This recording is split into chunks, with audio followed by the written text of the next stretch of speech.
Next one, unsaturated compounds undergoes unsaturated compounds undergoes unsaturated compounds ఏ రియాక్షన్లో participate చేస్తాయి? Unsaturated compounds undergoes addition reaction. ఇక్కడ ఇట్లా ఇవ్వద్దు question, ఎందుకంటే అడిషన్ రియాక్షన్ జరుగుతుంది, అన్సాచురేటెడ్ ఆక్సిడేషన్ రియాక్షన్ జరుగుతుంది, కంబషన్ రియాక్షన్లో పార్టిసిపేట్ చేస్తుంది. పార్టిసిపేట్ చెయ్యండి, ఇది సబ్స్టిట్యూషన్ రియాక్షన్ ఒకటే జరగదు అన్సాచురేటెడ్లో, అన్నీ జరుగుతాయి. ఇవన్నీ ఇచ్చినప్పుడు ఎక్కువగా జరిగేది ఇది కాబట్టి దాన్ని సెలెక్ట్ చేసుకుంటున్నాను. Next 742 question, saturated hydrocarbons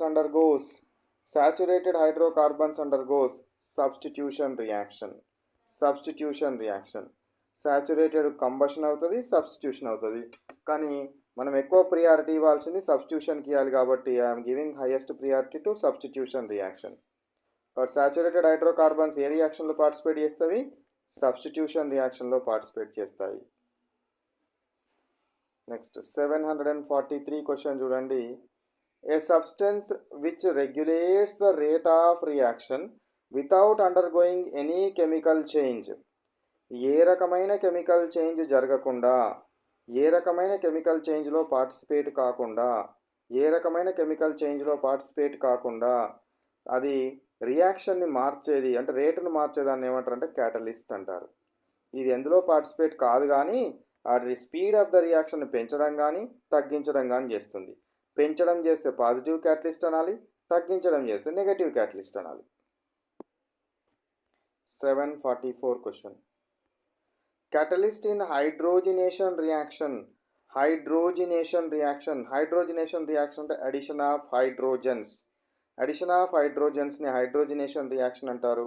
hydrogenation రియాక్షన్లో కెటలిస్ట్గా use చేసేది నికెల్ క్యాటలిస్ట్. మాలిబ్డినమ్ని ప్రమోటర్గా యూజ్ చేస్తారు. మాలిబ్డినమ్ని ప్రమోటర్గా యూజ్ చేయడం జరుగుతుంది.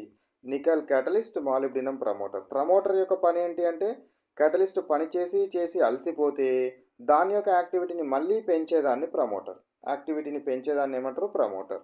కాబట్టి క్యాటలిస్ట్ ఏమో నికెల్, ప్రమోటర్ ఏమో మాలిబ్డినం. నెక్స్ట్ 745 క్వశ్చన్ చూడండి, వెజిటేబుల్ ఆయిల్స్లో ఏముంటాయి? వెజిటేబుల్ ఆయిల్లో ఏముంటుంది? Unsaturated long chain fatty acids ఉంటాయి వెజిటేబుల్ ఆయిల్లో. ఇది మన హెల్త్కు పనిచేస్తాయి.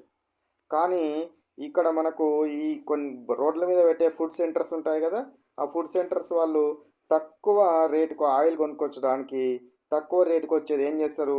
చికెన్ అంటే కోళ్ళ యొక్క బోన్స్ మరియు వాటి యొక్క ఫ్యాట్, అదేవిధంగా కుళ్ళిపోయిన చనిపోయిన జంతువుల యొక్క ఫ్యాట్ని వేడి చేసి కరగబెట్టి ఆ ఫ్యాట్ నుంచి ఆయిల్ తయారు చేస్తారు. ఆ oil saturated oil. This is very dangerous to our health. Saturated oils మన హెల్త్కు పడవు, హ్యూమన్ బీయింగ్స్ యొక్క హెల్త్కు పడవు, జంతువుల యొక్క హెల్త్కు పడవు. సో సాచురేటెడ్ ఆయిల్స్ మనకు పడేటివి అన్సాచురేటెడ్ ఆయిల్స్ మాత్రమే. ఇవి ఎక్కడి నుంచి తయారవుతాయి అంటే మొక్కల నుంచి మాత్రమే తయారవుతాయి.